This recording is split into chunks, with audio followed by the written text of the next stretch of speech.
Ողջույն, արի միասին ցանենք Սուրբ Զատիկի ցորենը։ Ցորենի ծլեցումը Սուրբ Զատիկի տոնին ժողովրդական ավանդույթներից մեկն է։ Այն ոչ միայն գեղեցիկ ձևավորում է Սուրբ Զատիկի սեղանի համար, այլև գարնանային աննկարագրելի շունչ ու տրամադրություն է հաղորդում։ Զատիկի համար ներկված ձվերը դրվում են ծլեցրած ցորենի մեջ, քանի որ այն խորհրդանշում է մեռնող ու հառնող կյանքը, այսինքն ցորենը ցանվում է, ցորենը մեռնում է, հետո ծլում ու միջից դուրս է գալիս կանաչը, խորհրդանշելով նոր կյանքի սկիզբը, հարությունը։ Ցորենը հնարավոր է ծլեցնել ցանկացած տարայի մեջ, մետաղ է, ստվարաթղթե և պլաստիկ է, իսկ հում որպես հանդիսանում է բամբակը, հողը կամ թանզիֆը։ Սեղանի յուրահատուկ ձևավորման համար երբեմն ցորենը փոխարինվում է կամ համադրվում է այլ հացահատիկների հետ։ Իրենց գեղեցիկ ու հետաքրքիր ծիլերով սեղանին առավել հետաքրքիր տեսք են հաղորդում նաև ոսպի, լոբու և ոլոռի ծիլերը։ Ինչ է հարկավոր մեզ դրա համար։ Մեզ հարկավոր է առաջին հերթին բամբակ, ջուր, տարաներ, որի մեջ որ պետք է ցանենք, եւ իհարկե այն սերմերը, որ ցանում ենք։ Հիմնականում ցանում ենք ցորեն, բայց գեղեցկության համար ցանում ենք նաեւ այլ տեսակի կանաչեղեն, որպեսզի գեղեցիկ ծիլեր, գեղեցիկ կանաչը ապահովենք Զատիկի սեղանի։ Ես վերցրել եմ ցորեն, ոսպի հատիկներ եւ կոտեմի սերմեր։ Նախորոք 1 օր առաջ հոսող ջրի տակ լվացել եմ ցորենը եւ ոսպը, այնուհետև թրջել եմ տաք ջրով եւ թողել եմ 1 օր 24 ժամ, որպեսզի ցորենի ծիլերը դուրս գան։ Տեսեք, արդեն ծիլերը դուրս են եկել։ Այս տարբերակով շատ շուտ ծլում է, ծիլերը դուրս են գալիս, ոսպի ծիլերը եւս դուրս են եկել։ Եթե ձեռքի տակ ունեք գարի, կարող եք ցանել գարի, քանի որ գարի ծիլերը ավելի փարթամ, ավելի գեղեցիկ կանաչ են ստացվում։ Դե ինչ։ Վերցրեք համապատասխան ամաններ, ինչ աման որ նախընտրում եք։ Ես այս տարի վերցրել եմ այսպիսի մեծ ամաններ։ Կարող եք վերցնել նաև մեկ անգամվա օգտագործվող այսպիսի ադնարազվի ամաններ, ափսեներ եւ ցանեք։ Տարաների մեջ բարակ շերտով փռում ենք բամբակը։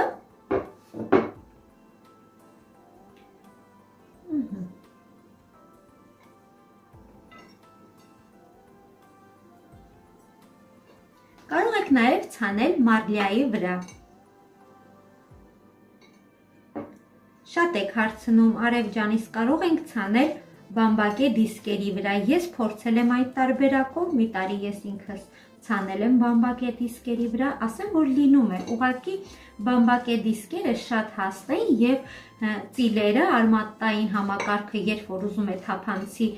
բամբակի տակ, մի փոքր դժվարանում է այդ process-ը։ Դրա համար ավելի լավ է ձեռքի տակ ունենալ ուղղակի բամբակ։ Ինչ լավ բամբակ է, արդեն պատրաստ է բարակ շերտով։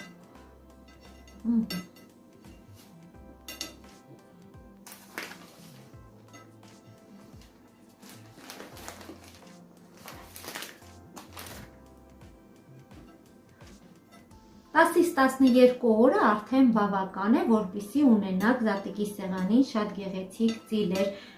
բայց կախված տան ջերմաստիճանից, կախված թե որտեղ եք դնում եւ ինչպես եք խնամում։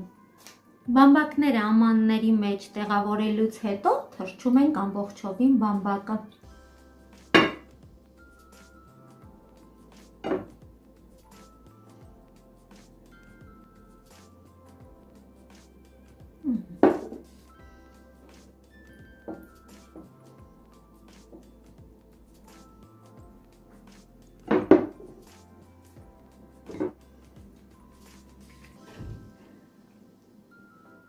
Բամբակի վրա լցնում ենք արդեն ծլեցրած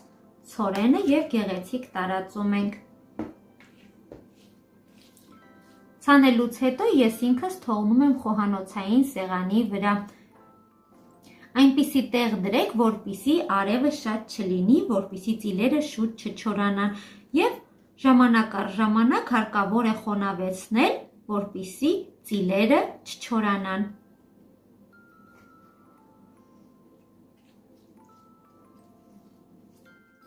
Ես ինքս շատ եմ ցանում, քանի որ սիրում եմ, երբ զատիկի սեղանին առատ կանաչ է լինում։ Այնպես որ այս պահին անցեք գործի և սկսեք արդեն թրջել ցորենը և ոսպը, դրեք մի կողմ, թողեք, որպեսզի մեկ օր մնա, երբ ծիլերը դուրս գան, իսկ հաջորդ օրը արդեն ցանեք։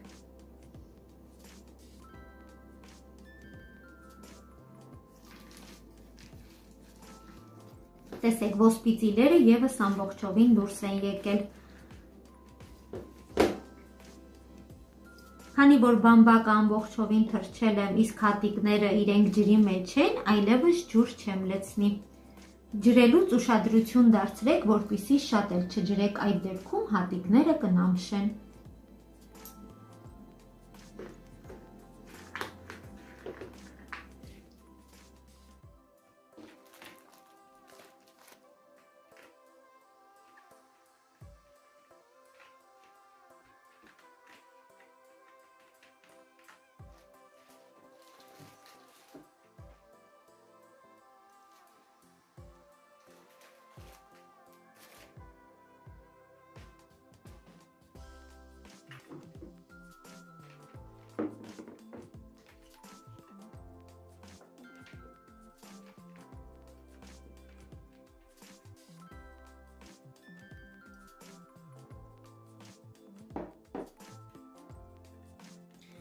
Եվ իհարկե ցանում ենք կոտեմը, ամանի մեջ կրկին բամբակ ենք դնում, ջրում ենք և շաղ ենք տալիս կոտեմի սերմերը։ Կոտեմի սերմերը չենք թրջում, քանի որ ինքը շատ շուտ է ծիլերը դուրս գալիս, ընդամենը մի քանի օր և արդեն ծիլերը պատրաստ կլինեն։